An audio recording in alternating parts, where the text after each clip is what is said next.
Hey Scouts and Scouters, my name is Mark Cavaliero. I'm the Cubmaster from Pack 120 out of Cary, North Carolina. Today what we're going to do is we're going to talk about something that is really important. It is one of the basic foundational elements of survival skill that you're going to need to know when you go out into the outdoors, and that is how to build a fire. Building a fire is one of those fundamental skills to being in the outdoors that can make the difference between actually having a good time outdoors and being miserable.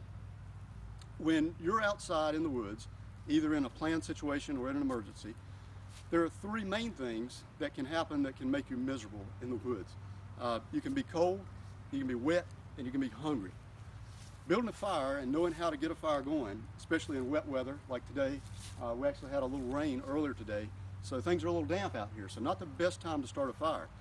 But knowing how to build a fire in those situations can actually help you with all three of those things. So today, that's what we're going to talk about, is how to get a fire started.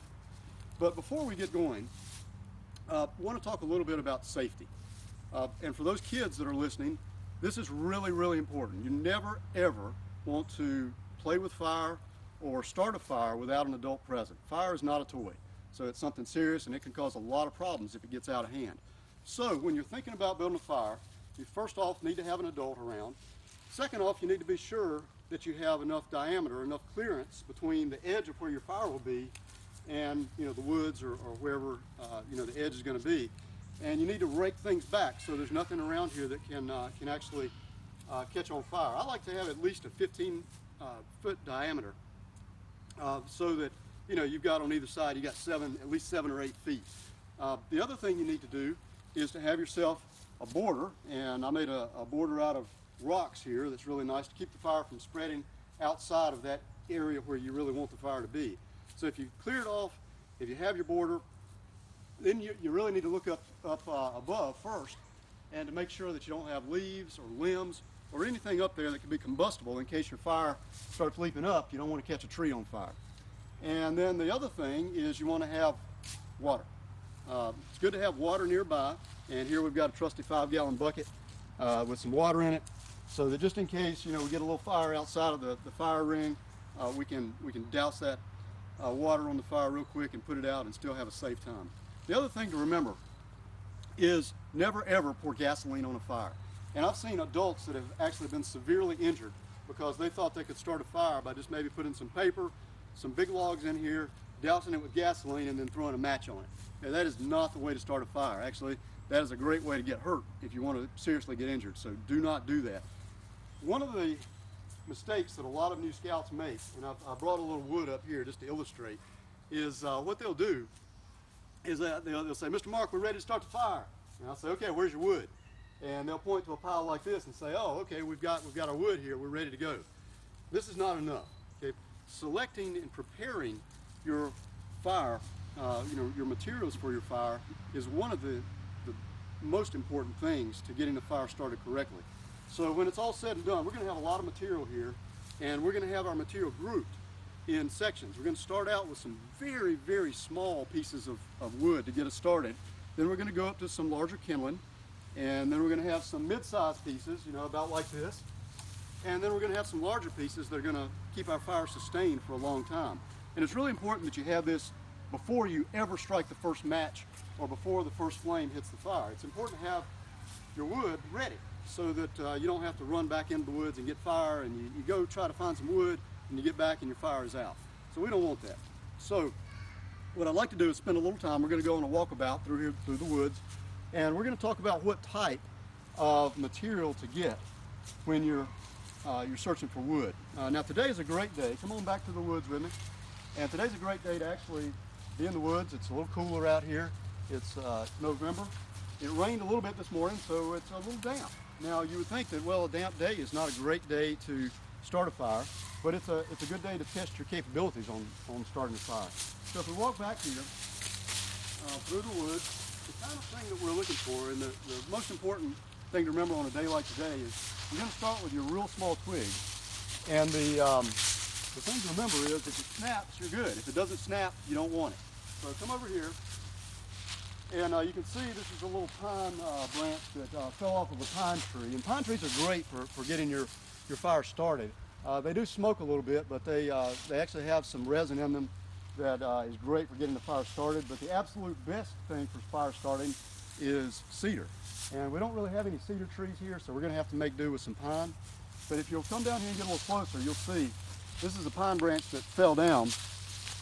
First off, it's not on the ground, so you don't want to get something that is actually laying on the ground because it's going to get damp and there's going to be a lot more moisture in it. So something that's off the ground, either propped up like this or propped up against a tree, or maybe it fallen in some bushes.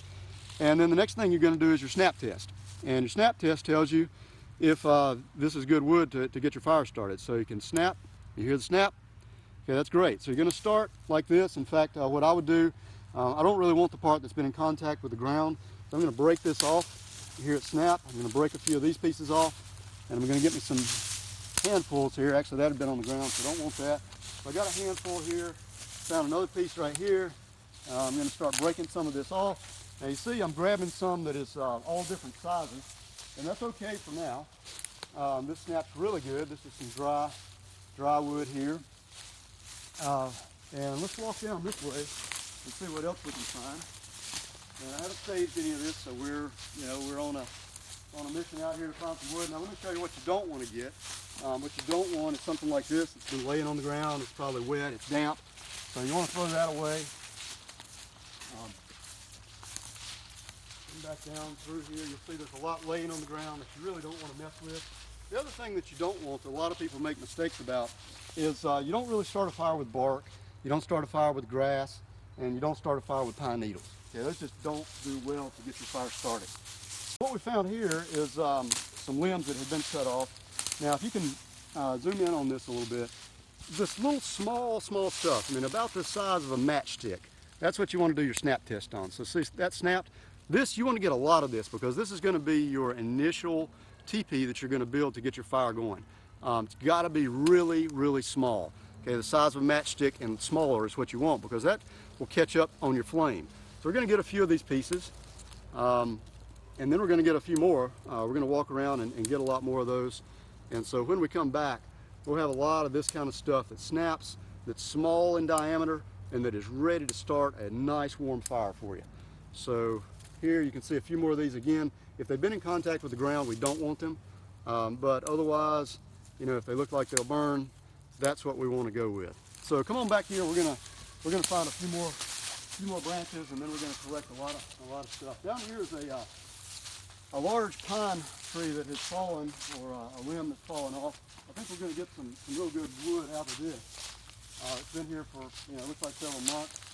Come over here, you can hear. So see this little one right here? That is perfect for what we want for the initial starting of the fire. You hear it snap, that's great. We're going to work it on up. You want these to be about 8 inches long, maybe 10. And then you can even get some larger pieces. Now this is interesting. This is a piece of hardwood. This is a maple that limb has fallen. This is going to be great for our second stage of our fire, when we're going to want to get some wood that will sustain a little bit of a fire for a longer time. The pine will burn and burn very quickly and very hot.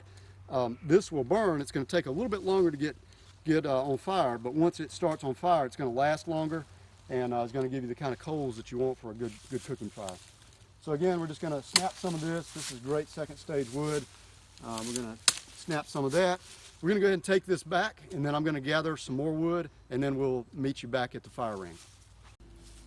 We're back again. We have been down in the woods. We've gathered our firewood, and what we've got here is 5 different piles of firewood to get us started. We've got some really small stuff to get the first flames going. A little larger, on up to some really large stuff. If we're going to be out here for a while, for an hour or so, we'd want a lot more of this larger stuff to give us some good coals. Remember that with the small firewood, what we want is stuff that will snap. You don't want to ever pull any live limbs off of trees to try to burn. That doesn't work well, and it's not good for the environment. So this is all dead wood that snaps, that's ready to burn. So when you want a fire, there are 3 things that you need. First off, you need your combustible material, which is our wood, the source. You also need oxygen, which on a day like today is not a problem, plenty of air around. And then the third thing that you need is a fire source, and that's what trips people up a lot of times. And if you'll come over here, I'll show you. These are some different ways of actually getting that spark going. Of course, you've got your traditional matches. that are great. And actually what I've done here, what I like to do is I like to put my matches in a little medicine bottle because it's waterproof. If your pack falls into the water, you still got your matches. And I like to put a little strip in here from the matchbox for a starter. So that's always a good thing. And this is my primary, what I use. You can also use a lighter, but I'm kind of old-fashioned. I like the matches.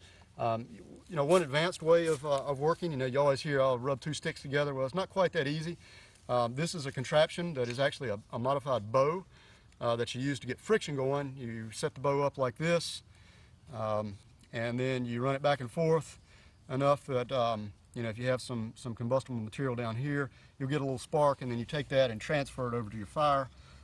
This is a flint and steel kit that's really nice. Gives you a nice good spark here if you work it right.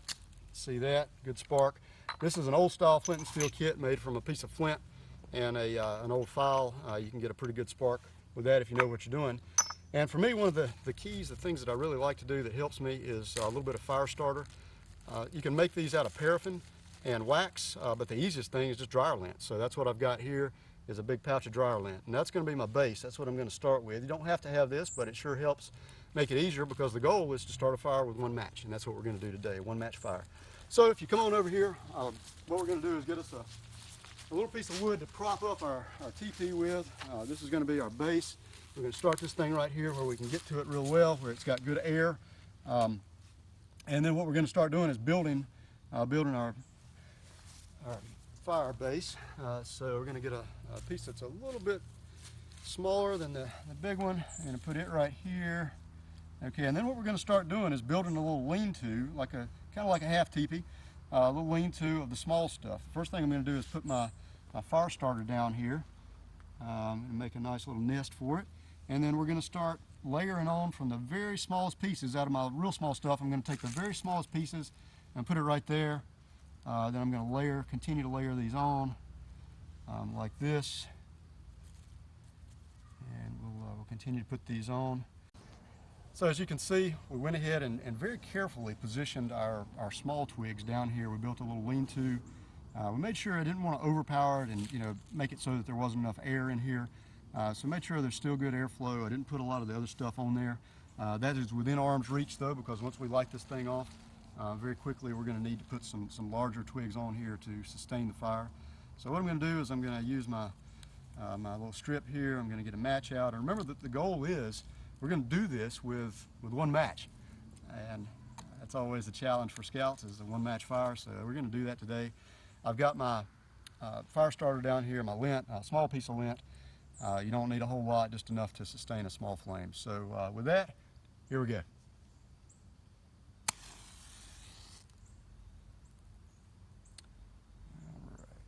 Now, once you get a little flame going, let's see here, you kind of can position it around, and then you want to give it a little easy blow.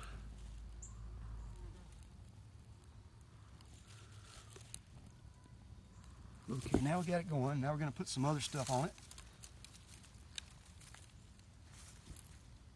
Now, when you blow, you want to blow at the base. You don't want to blow it out. Just enough to get it going. Then we're going to put a little bit more of the larger stuff on here. Remember that I said we wanted that within arm's distance, within an easy grab. Blow it a little bit more.